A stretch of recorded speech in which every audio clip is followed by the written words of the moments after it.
guys, it's Chris from DSX Machina, and we are talking about the best moments of my history of gaming, tabletop role-playing gaming. Previous list, we talked about some of the absurdest moments, a battle, my few times I was as a player, and the first instance of our players meeting one of the big bosses and then not being able to fully understand how overpowered this opponent was. I got 5 more, 15 to 10, talking about my top 20. I'm going to go right into it so I can try to keep those people with ADHD still engaged. And we're talking with 14, the end of Aliens. Now, in my previous video, I talked about my Aliens game. I talked about how that game began, and I'm going to talk about now how this game ended. To do that, I need to explain something we'll talk about later, which was Session 0. The player group isn't like the players weren't just isolated. It wasn't 4 players in a ship doing something. It wasn't like the crew of the Serenity, when everyone was unique and bespoke snowflake. They were actually in command of a group of, it's been like 15 people. So 2 Marines were part of Force Recon. They commanded a squad of 5 people. So 3 of them were NPCs. And then the other 2 characters, they were in charge of the remaining group, which was about 10 or 12 people. This included the person who commanded the ship they were on, the deterrent, the sergeant who was in charge of the non-commissioned officers, so all the NPCs were just medical officers. The person who navigated the main ship was an NPC. We had a synthetic that was an NPC, and then we had a whole bunch of Marines. The players got to choose all of them, and we'll talk about details of what actually happened, because that pops up later. It's interesting, I'm talking about all of this about Session 0, and we haven't even gotten to Session 0 yet. But we ran this campaign for 2 seasons, ran for 2 years. It ended, and then the group kind of splintered. And then right after that, the one of the players said, I want fantasy. Give me fantasy. And he was pushing me to adopt 3rd edition D&D, and Amethyst came as a result of that. So right after Aliens, but Aliens was supposed to run for 4 seasons. So, and I'm not saying that's going to be 4 years of gaming. Usually it's like 20 weeks, 20 sessions about that. And then there's usually a month or 3 or 4 week break. We'll do like a one shot. Some other jam will do a one shot. And then we start off with the other season. And once the whole campaign's over, we have an actual ending. And most of my games actually have an ending. But we only did 2 seasons of Aliens, and then we never finished it, which is too bad because there was a lot in store that I had planned. But the one thing I'll say, because I'm not going to go into detail on every episode, but we're going to talk about a few episodes from this Aliens game, was that I didn't kill off, it wasn't like everyone was a red shirt. Most players weren't most of the NPCs weren't red shirts. I killed off 1 NPC on Session 2, and then that was it. I did not kill another, it was 1 right after that, and then it was almost 10 months of gaming. A season and a half, none of the NPCs, none of the other crew members, so all of them had names, they had personalities. We had guest NPCs that would show up and then they would die, right? But the crew of the deterrent we would have moments where everyone got moments to shine. They got to interact with our group. And so all of our players got to actually like their NPCs.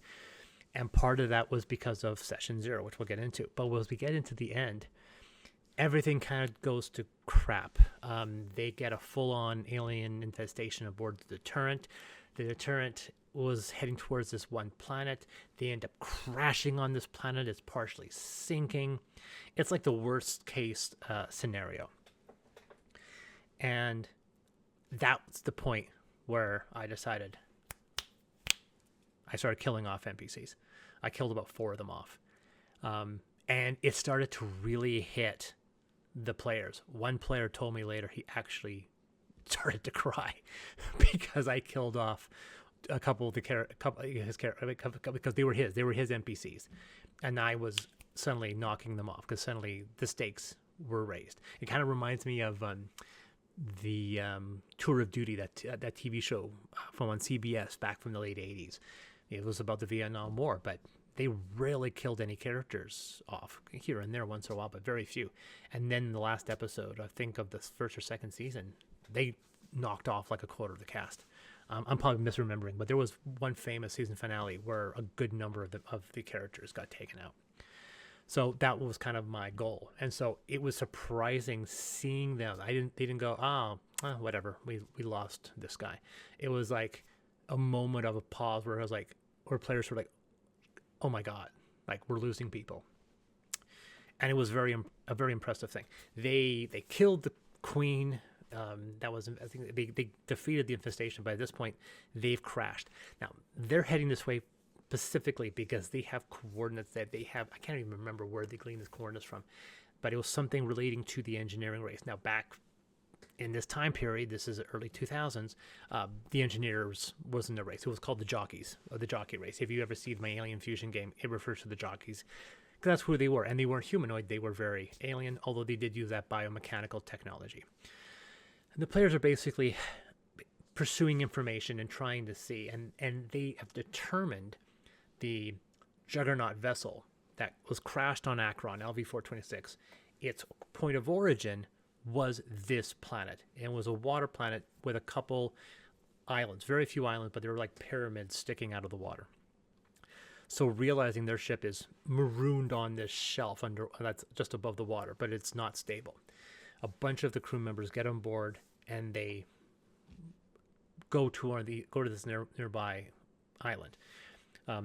Their shuttle is almost out of fuel too. Like the shuttle that they have is very damaged. It's one of the Cheyenne dropships, and they fly into this. They find out it's actually got a hollowed out chamber, and then they land, and a handful of these characters, NPCs and players, come out, and they realize that they are in an underground Giger-esque city, kind of like Giger's New York, which is a very famous book. Just biomechanical spires and so forth, and they realize like holy crap, like this is the mother lode, but they're marooned on this alien world and they don't have the capacity of getting off of it. And it's at that point, xenomorphs start spewing out of the windows and out of the doors. Hundreds and eventually becomes thousands, are spewing out like a hive. Just this huge mass comes out of all of these buildings and running down the buildings, down the streets towards them. And then the players realize they are outmatched. Like they have no capacity. So they're just looking at what's approaching, resigned to their fate. And then that's how the season ends. And that's how the game ends, with this cliffhanger, which we have never resolved to this day. Now, obviously, I wasn't killing off all the players and all the NPCs. There was something that was going to happen. In this situation, there was somebody else on that world that knew how to render themselves kind of like invisible to them, and it was involving some of the technology that the jockeys used. And then there were a lot more episodes down the road, but that was the resolution. But at this point, the players didn't know. I thought that was a very interesting situation, but that was the cliffhanger. But it resulted in very shockingly killing off several NPCs that the players really loved, and then getting into this dark moment where things like, the all is lost moment, and then it ended. So that was the end of Aliens. 13, we're going to talk about more Aliens with adapting Aliens. Now this doesn't make a lot of sense from a title perspective, but my desire with this Aliens game was to, both with the Alien Fusion RPG, but with the campaign I ran, was to adapt all of this lost fiction as episodes that the players could interact with. My players, they were fans of the franchise, but weren't versed in the franchise. So I could tap some of the beta canon and unused material to adapt into episodes. And so as a result, we had, on the surface, and these players kind of knew, but they didn't really confront me about it, these incredibly detailed, like a complicated and I wouldn't say well written. I can say well written because I wasn't the writer per se. These well written adventures around these complicated storylines, and the players just went along with it, not realizing what they were doing was actually interacting with unused stories in this setting. So the plan was that I was going to adapt almost all of the Alien Dark Horse comics at the time. So eventually Labyrinth and Genocide and all of these, and even Hive, would all eventually become, like, there was going to be a group of episodes where a synthetic that is the look and shape of an alien gets brought on board, all of them. Eventually the whole point is that we were going to reverse the course of events, where it becomes kind of like the conspiracy from X-Files, where the aliens become much more prominent, and eventually we would culminate in Earth War, where the alien infestation finally reaches Earth and runs out of control. That was the whole combat strategy. But I wasn't just trying to tap the Dark Horse stuff. Funnily enough, I ended up not doing a lot of the Dark Horse because I was more focused on the other stuff, the unused scripts. So I had adapted David Tui's unused Alien 4 script. So it had the characters at a vertical prison, and monsters were released out at night. Ironically, this was before Chronicles of Riddick came out, where David Tui ripped himself off and created the prison planet in Chronicles of Riddick. I can't remember the name now. It's not Furia, because that's where Riddick is from. It's the other fire named planet, but that one had a shaft and it had a central thing that came down, and then these wolf-like creatures came out at night. That was David Tui's Alien 4 script, and so that's the players found themselves. They had to infiltrate this prison, pretending to be prisoners, and they went in, and basically I got to adapt the entire Alien 4 script as an adventure. Some months later, they got to Anchor Point, and I got to adapt the entire Alien 3 William Gibson story as an adventure. So we had all of that adapted. And so once again, these are not single sessions. Sometimes these entries in these lists are very large, and I felt it would be important, instead of just saying, and then I adapted Alien 4, and then I adapted Alien 3. But I decided to combine those because it was such an enjoyable situation, taking this full 120-page script, taking the dialogue, taking the adventure, and adapting it into something that could be turned into an adventure that the players could interact with. And because you're tapping this resource, has so much dialogue, you got to play around with David Tui's writing, William Gibson's writing. The dialogue is a lot fresher. And of course, if you know how to improvise, like, you don't want to railroad players into these things, but if you create in such a way, the players can follow the same route. So in the Alien 3 William Gibson one of the player characters, who's a doctor, finds a way to create a litmus test, quite literally a litmus test, to test who's infected with the alien virus and who isn't. This is not in the original script. This is something that branches off from the improvisational nature of gaming. And so he creates a litmus test, and so he literally has players lick this, on this test, or lick this paper, which was it was a very innocuous, legendary line that our group would say to each other, like, lick this piece of paper, and if it came up red, you were infected, and there was no solution. An alien was going to burst out of you, and there was nothing you can do. So, being the doctor who he is, a little unbalanced, he took out his gun and just flat out executed somebody. And then he goes to the next person and says, lick this. Of course, the person's like, I'm not licking anything. What are you talking about? Because they're trying to control this infection. Now, with people probably wondering, like, what do you mean alien virus? Once again, you'd have to kind of read William Gibson's Alien 3, but we had the whole battles in the mall, the battles in the garden and so forth. But like the Anchor Point is a giant station. We had all that. We had the Union of Progressive People show up, which in this adventure, obviously, I introduced them in the first episode. If you look at the previous video, so they know who they are. They're part of the lore. And so there was a lot playing into it. That one was a much bigger adventure. That was like 3 sessions compared to the David Tui's Alien 4 script, which was adapted to probably only 2 sessions. But it did involve the players being in prison, and then an infestation pops out. And that's the one where all the weird alien hybrids that we saw, the dog alien, Alien 3. Alien 4 is one that really pushed that idea. There was a whole bunch of different hybrids. And so I got to throw a bunch of different hybrids their way. But the William Gibson Alien 3 adventure was probably the most interesting thing. I would love it if somebody, like Free League, were like, We heard you're a big fan of aliens. I'm like, do you want to do an adventure? I'm like, can I do an adaptation of William Gibson's Alien 3? It would be like, they would say no because it's not, it breaks canon in so many ways. But I think it would be a really interesting thing to do. Obviously, I've already done a lot of the legwork. So that is Adapting Aliens, number 13. Number 12 takes us into the mid 90s. I am running a game called GURPS. GURPS is a general universal role-playing system. It was a universal system for any setting, made by Steve Jackson Games, and I was not a fan of the system. But if you wanted to do something that was non-fantasy, you didn't have a lot of options unless you wanted to play in Star Wars or Star Trek. So we were running with GURPS with the Ultra Tech and Spacecraft expansions. And in that game, I created a campaign called Pathfinder.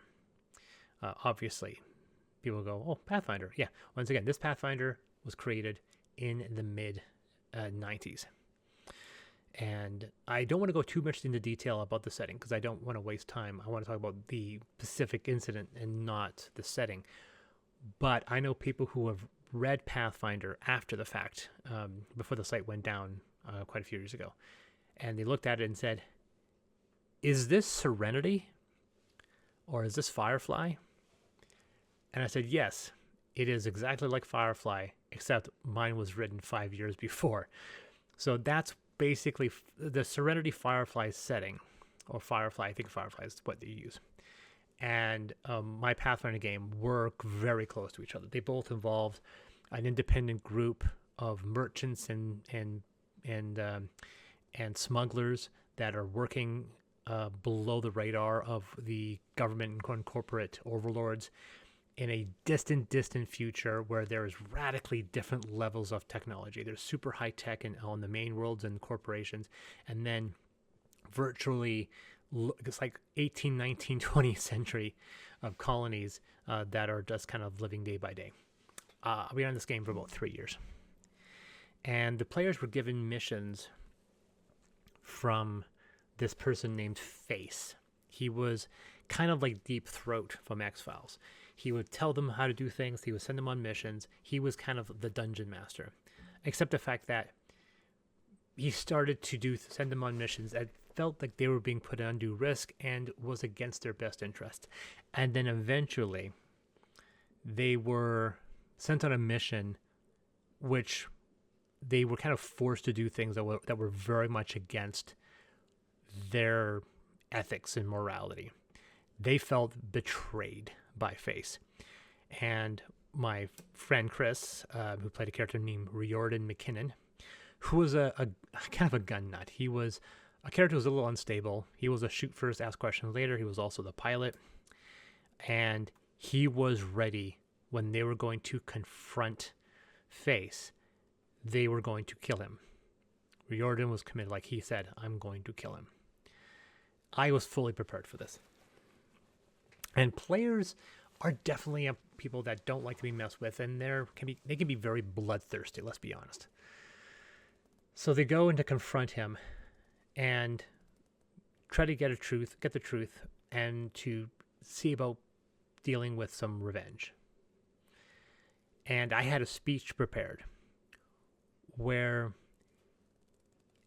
it's like, I'm thinking, if they could cut me off and just shoot me, in that case, that'll break things up, but I can work with it. But he ends up putting a speech where he threatens every single one of them intimately.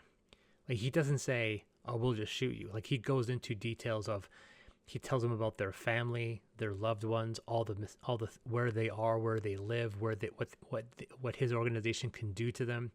And he ends with a line is just like, because these players were trying to sever their connection with him. And he basically says, like, no, you're going to do exactly what we tell you to do. You're in until I say otherwise. We're done here.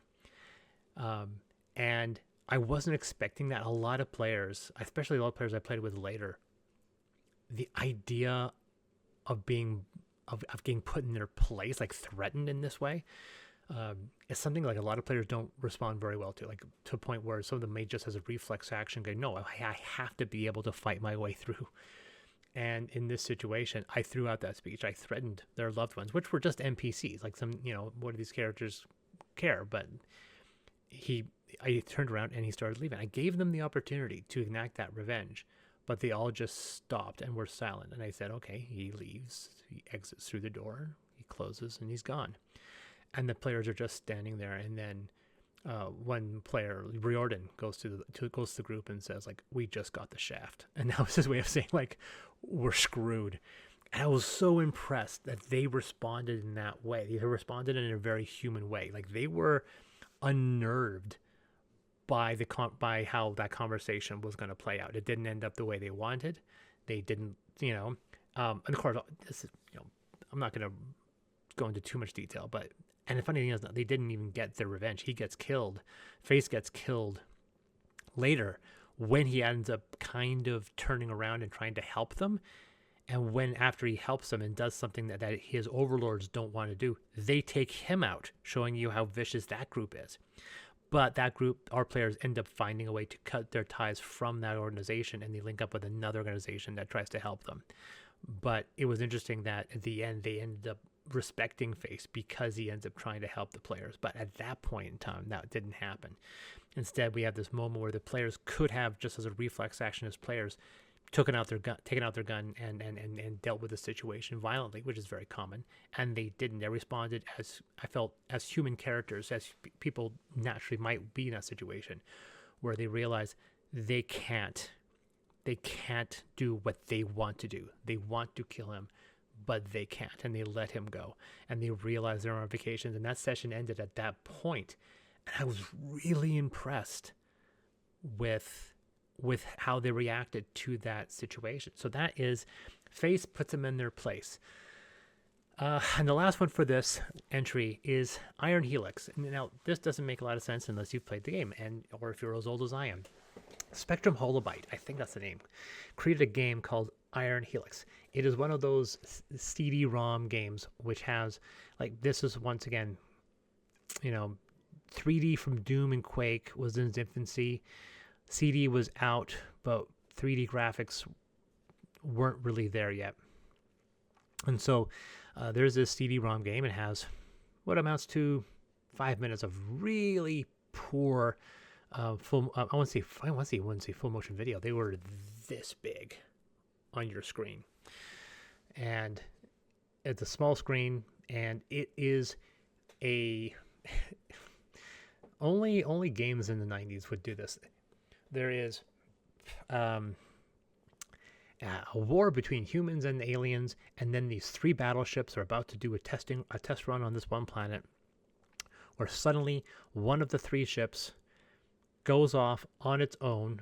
The ship was called the Jeremiah O'Brien, and goes off, and this computer decides to do a full run of its nuclear payload on a world populated by these aliens. And at this point, they're kind of in a Cold War. So if this ship does this, it's going to spark the Cold War, make it hot, and turn into an intergalactic conflict.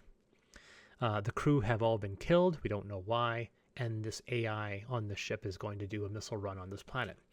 You run a salvage vessel. This salvage vessel runs off of automated drones, so there's no need to do things manually. And you're the closest one. So they ask you to fly alongside, get inside, and to turn off the AI and get the ship under human control. That's the basics. And so it ends up being a first-person game, but of course, the whole screen is taken up by gauges and maps. The actual screen you move in is, once again, only about 2 inches on a screen. And it's not even moving. You hit a button, and there's an animation of you moving. You go left, and then an animation of it turning 90 degrees right, or 90 degrees, left or right. I go like from here right to your left, and that's it. And there's no weapons. You can interact with things. There is a defender robot that is moving, and it's an AI, and it just moves around randomly. And if you're ever caught in the same space, if it can see you, it will kill you instantly. Dead, right? But you know where it kind of is. If it's on the same level as you, you'll see a dot where it is, and so you can try to find ways to work around it. And in higher difficulties, it's much more invasive. And there are certain places where you can hide where it can't go into. Like if you're in the engineering tunnel, it can't go in that area. So, and it also won't go in certain areas as well. But there are certain places to hide. But the whole point is that at some point a virus broke out, rewrote the DNA of the crew, and because the ship didn't identify them as crew members, because it uses DNA encoding as a key, it considered them intruders, released the Defender robot, which killed them all. And now this is a lot of setup. And you have to basically find uncorrupted DNA samples of 2 or 3 people, and then use that to unlock rooms and eventually get the command code so you can shut down the computer. The problem is if you try to do that, the Defender robot will override you. So your objective is to first find these unaltered DNA samples, destroy the Defender robot, and then finally shut down the system. And you're on a timeline. Like there is a clock. And you have 3 lives because you have 3 drones. And if you screw up, then you've got to start the whole thing over. Like there is no, it's kind of a roguelike in that fashion where you start that run and that's basically it. If you know what to do, you can complete the game in about 90 minutes to 2 hours straight. I think 90 minutes is a pretty good run. Not a great value for a $75 game back in the mid 90s. But yeah, that's how much games cost. That would be the equivalent of spending $120 today for a game with about 90 minutes of playtime. And if you play the game, you probably get 4 or 5 hours, maybe 6-7 hours of playtime properly, and then you can play with other difficulties, which increase the number of rooms, and then the rooms start opening up weirder questions, like there's a baby in cryogenic suspension, and the game never explains why. Now, on the surface, it doesn't seem like much, but I'll tell you, this makes a fantastic one-shot adventure because back in those days, they made pretty good manuals, and the manual for Iron Helix actually had the full deck plans of the ship. So you had the full deck plans of the ship, you knew what all the rooms were, and you had the premise. Crew has to get on board. They got to find 3 uninterrupted samples. They've got to destroy this robot, and there are 2 of them. And so they have, if they blow up one, then they got to blow up the second one. And so it becomes a story of cat and mouse because this thing is too powerful for any one of them to take on. One person dies and he does manage to destroy it, but he uses up every gun and every bullet in his arsenal to take it down. To the point that like they cannot survive another encounter. And so they're in the game, there are ways to do it. You can electrocute it, you can eject it out into space, and so they have to then entrap it. They have to hide in places. I was playing music. I think I was using a lot of music from Star Trek First Contact, the Borg action scene. So it was like that music playing as they're trying to evade this thing. It's a fan-friggin-tastic adventure. If you ever get a chance, if you ever thinking of doing a sci-fi one-shot and you just need some ideas, if you have access to this game, like you can probably find the manual as a PDF online maybe. I mean, I've scanned it on the computer. It's not a big ship, but it's like 5 levels. But it's a perfectly usable dungeon map. There's like 5 or 6 levels and about 30 or 40 rooms. And then you have the story of moving this opponent, giving players a chance of evading it. So you got to sneak, maybe lure it off. But then eventually you're going to have to find a way to try to destroy it. And there's several ways you can do it. The players can learn how to do that. And so this was almost a 2-session situation. Yeah, it was 2 sessions, and it was a greatly tightly wound, suspenseful action one-shot we did in this sci-fi game. And this is a very common thing, I think, for GMs. They tap stuff that they see, stuff that they know.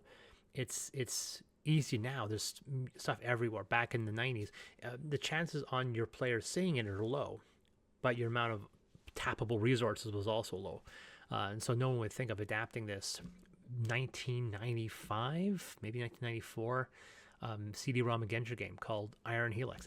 I was gonna adapt it a second time, but I didn't actually end up doing it. But yeah, Spectrum Hollow by Iron Helix turned out to be this fantastic one-shot.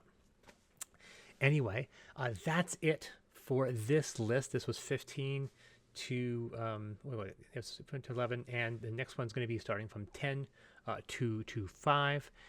10, 9, 8, 7, 6, 5, 10, 6 to 6, and so yeah, the next one's going to be going from 10 to 6, and eventually we'll go through. And as we get lore, some of these are going to be a bit more intense story-wise.